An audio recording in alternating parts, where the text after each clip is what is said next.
Lorsqu'on regarde la toute-puissance de la Chine aujourd'hui, quand on dit la toute-puissance, c'est-à-dire monter son ascension irrésistible vers la première place mondiale, on voit l'importance de la démographie.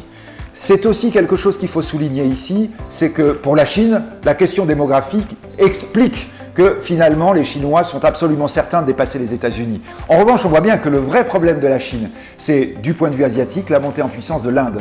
Rappelons, l'Inde est 5e puissance mondiale, elle a dépassé l'Angleterre et la Grande-Bretagne et la France il y a 2 ans. S'il n'y avait pas eu le Covid indien, probablement que nous aurions eu déjà l'Inde 4e à la fin de l'année 2022. Pendant l'été 2020, pour la première fois depuis à peu près 40 ans, les armées chinoises et les armées indiennes ont commencé à s'affronter. Clairement, les Chinois se disent qu'il est encore temps d'essayer d'empêcher l'Inde de croître quand l'Inde n'est pas encore suffisamment puissante.